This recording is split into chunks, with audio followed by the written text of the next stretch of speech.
If you're approaching the Social Security election decision, you've probably heard many people tell you that you're probably better off deferring Social Security. The vast majority of people that I work with are initially inclined to elect their benefit early, and there can be many valid reasons for doing so. But if you're not aware of the full perspective, you might end up electing at the wrong time, and you could be leaving tens, if not hundreds of thousands of dollars on the table. So today, I want to walk through the 6 most common reasons that I see people choosing to elect early, and I want to provide a little bit more detail around each one of those reasons, not necessarily to change your mind and get you to defer Social Security election, but to give you a fuller picture so that you are better equipped to make a well-informed decision. Okay, the first reason that I want to address is many people wanting to elect early while there's still a benefit there before it runs out. And what many people are referencing is the fact that the Social Security Trust Fund is projected to glide path to zero over the next period of time. Many people mistakenly believe that when that happens, Social Security goes away, so there won't be any more Social Security benefits. And if you think that, that's not your fault, because politicians and talking heads are on the news every single day talking about this topic in very hyperbolic ways. And as a result, it can be very confusing. So today I want to talk for a few minutes about what could actually happen, and more importantly, what you could be doing about it. So there are 2 primary funding sources for Social Security. The first is payroll taxes. Everybody pays payroll taxes, and this is the primary funding source for Social Security because payroll taxes generate the vast majority of the funding needed to pay Social Security benefits every single year. According to the Social Security Board of Trustees, 91% of benefits distributed last year were funded through payroll taxes. And that leads us to the second funding source, which is the Social Security Trust Fund. In prior years, in many years throughout history, Social Security has generated a surplus in excess of what was needed to pay Social Security benefits in that year. So that excess, that surplus, had been moved to this trust fund year after year after year, and that's how we've accumulated this trust fund. But now we're in a different situation. Instead of there being a surplus, there's now a deficit, and we are using the trust fund to generate supplemental funding to pay Social Security benefits. And if we continue going on the current path without any changes, it is true the trust fund is projected to deplete by the year 2034. But many people think that when that happens, Social Security is going away. However, when we talk about Social Security being depleted, we're only talking about the second funding source. We're not talking about the primary funding source, which is payroll taxes. That will still be there. That's not going away.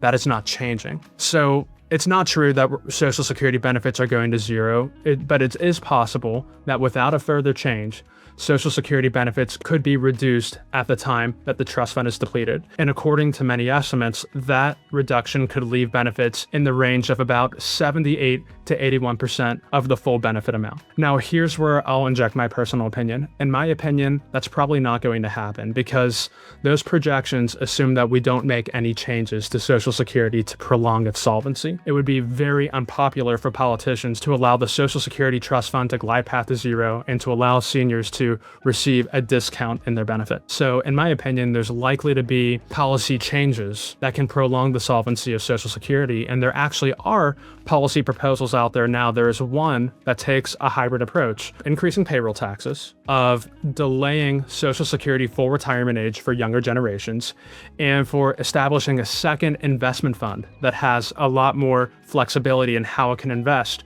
compared to the original Social Security Trust Fund, which can only be invested in U.S. Treasuries. And actuaries from the Social Security Administration have reviewed this policy proposal, and they find that in its current form, it can extend the solvency of Social Security paying full benefits for at least another 75 years. So again, in my opinion, it's likely that we're going to see policy proposals that extend the solvency of Social Security, but in truth, nobody knows for sure. Nobody knows if in 8 or 10 years from now, Social Security will be 78% of the full benefit, 81%, or the entire benefit. But what we do know is that the Social Security Trust Fund being depleted would not result in Social Security going away in its entirety. Payroll taxes will still be there. There will still be a benefit even if it's reduced. So does it make sense to make an emotional decision and elect Social Security sooner just because you're afraid it might run out without considering how it impacts the rest of your plan? Probably not. It's probably still a smart move to optimize your benefit for your income needs and for your personal situation. Okay, moving on to the next reason. The next topic I want to talk about is many people over-focusing on the break-even age. So many of you are aware that you can elect Social Security between ages 62 and 70, and the longer you wait to elect your benefit, the obvious question that many people ask is, okay, if I elect Social Security later, how long would it take me to benefit from doing that? And the answer to that is the break-even age is between ages 78 and 82. Now, many people hear that and say, I don't want more income at 82. I don't care about more income when I'm older and I have less energy to do the things I want to do. I want to be able to enjoy more travel, enjoy more time with my family, and I want my Social Security election decision to maximize that potential. And as a result, by thinking through the break-even train of thought, many people end up electing Social Security early. But the issue from our perspective is that break-even age is only one perspective, only one lens that you should be thinking about when considering your Social Security election. The other lens that we encourage you to think through is how your Social Security election decision can help you maximize your total retirement income plan. It's important to recognize that for most of us, Social Security is only one income source in retirement. You may also be relying on brokerage account withdrawals or retirement account withdrawals or other income sources, and Social Security will supplement those income sources. And Social Security also has some unique characteristics. Number one, it's considered to be a guaranteed income source. You're entitled to that income source for the rest of your life. And number two, Social Security is inflation hedged. It has generally gone up with the long-term inflation rate over time. So by deferring your Social Security benefit and thus increasing the size of your monthly benefit, that means you're building an income plan that relies more heavily on this guaranteed income benefit that goes up with inflation over time. And that means you're relying less heavily on your other income sources that could carry more risk with them. So let's say, for example, really simple example, that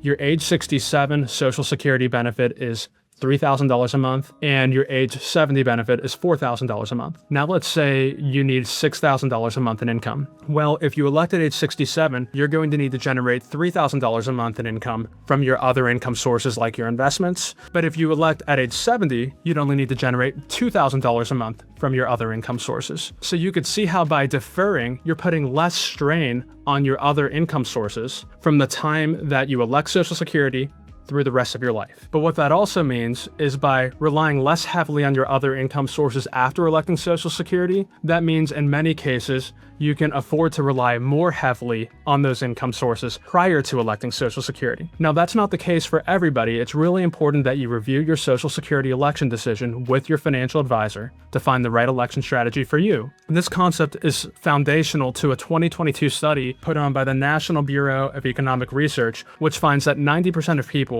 would benefit from electing Social Security after age 65, and that about 71% of people would benefit from waiting until age 70. If you're interested in learning more about this topic, we actually filmed another video on this topic specifically with case studies. You can find it by clicking right here. Okay, the next reason that I want to talk about is actually ties very closely to the second reason, and that's that many people underestimate their longevity. Now, I can't tell you how many times I've had retirement planning conversations, and we talk about Social Security election, and people tell me, Bobby, I don't have longevity in my genes. The life expectancy is around a late 70s, age 78. The break-even age is between 78 and 82 for Social Security election. With all that said, why would I defer Social Security election? And now there's a couple of nuances to that. The first is, it's just a fact that medical technology has advanced and progressed at a very fast pace over recent years, and that's expected to continue. And as a result, many people are simply living a longer time in retirement. Now, yes, it's true that the average life expectancy in the United States is about 77 or 78 years old, but that includes people of all ages. That's not just people who are already in retirement. And the fact is that average life expectancy accounts for other issues that typically affect people who are younger, such as car accidents or substance abuse. If you're in that retirement age range or pre-retirement age range, you're expected to live much longer on average than the life expectancy. As a matter of fact, the Society of Actuaries recently conducted a study, and they found that for a married couple that's age 65 years old, there's a 50% chance that one member of that couple will live until age 95. So it's just a fact that many of us are going to live much longer than prior generations have, and we're not only going to live longer, but we're going to be able to enjoy more of those years than our parents' generations had the opportunity to as well. And that's very exciting, but it's important that we're planning for that longevity as well. And one of the most important ways that we can do so is through considering our Social Security election strategy. It's just a fact that on average, people who elected Social Security when the program was first started lived about 5 years after their full retirement age. Now people are expected to live for many decades after their retirement age, maybe 30 years or perhaps longer than that. So it's important that we're planning with longevity in mind. Considering your Social Security election is a really important tool for planning for longevity. Okay, the fourth reason people elect their Social Security benefit early is because they're really focused on their benefit and they're not as focused on how their benefit may affect others, namely their spouse. So a very common scenario that we see is that within a married couple, there was one primary breadwinner and the other member of the couple maybe worked part-time or didn't work outside of the home throughout the course of their career. The person with an extensive work history paid a lot of payroll taxes, and as a result, they're projected to have a much higher Social Security benefit. Their spouse, on the other hand, who has a less extensive work history, paid less payroll taxes, and as a result, has a smaller projected benefit. And that's where the spousal benefit comes in. If that's you, your spouse's spousal benefit is tied to your benefit, and it can be as large as 50% of your benefit. Now, the key here is that the longer you wait to elect your benefit, up until age 67, the larger your spouse's spousal benefit will be as well. So let's walk through a quick example. In this case, if your age 62 benefit is $2,500 a month, your spouse's spousal benefit at age 62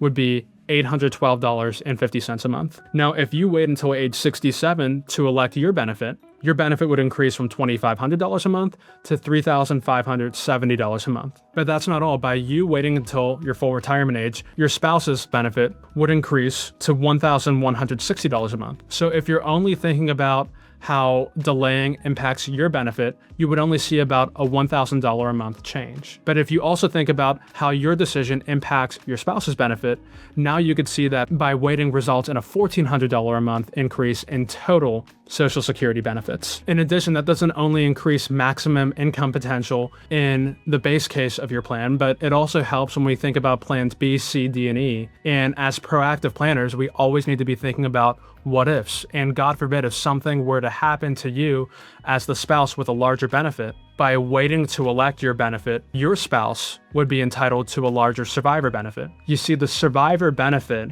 that the surviving spouse is entitled to is the larger of their benefit or the deceased spouse's benefit. With the larger benefit waiting to elect, they're also increasing the resilience of the plan. They're increasing the durability of the plan in case, God forbid, something that wasn't planned for happened. Okay, the fifth reason is actually tied to some of the others that we talked about in the past. The fifth reason people elect Social Security early is they view their Social Security benefit in isolation, not as a component of their comprehensive plan. So like we said before, Social Security for most of us is only one of several or many income sources that we might have in retirement. Perhaps you have withdrawals from brokerage accounts. Perhaps you have withdrawals from traditional or Roth retirement accounts. Maybe you have rental income. Maybe you have a deferred compensation or a pension. Now, each one of these income sources has their own unique characteristics from an investment standpoint, from a cash flow standpoint, from a tax standpoint. And anytime you make a change to one of these benefits,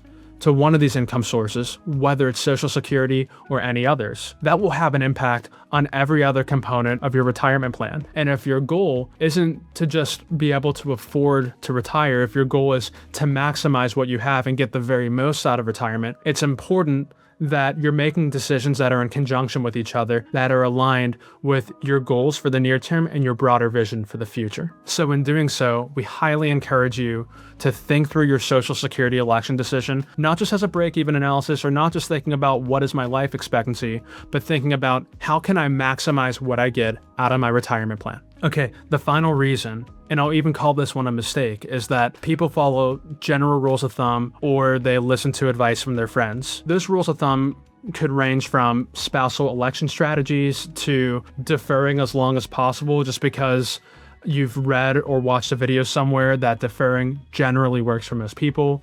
Or maybe you've heard that your friend elected Social Security at age 62 and you figure, well, if it worked well for them, it's going to work well for me too. But the truth is, when it comes to Social Security, there really is no rule of thumb. And you and your friend could look very similar on paper, but you could ultimately wind up with two very different election strategies based on your income needs in retirement what other income sources look like, whether or not you're married, your medical history, and a bunch of other factors. So we really encourage you to review this decision with your financial advisor and your tax advisor to make a comprehensive decision, because ultimately, Social Security election is one of the most important retirement decisions for most people. So we really encourage you to give it its due. Thank you for watching today. If any of what we talked about resonates with you and you'd like to speak with a professional, visit us at hapfinancial.com and we'd love to help.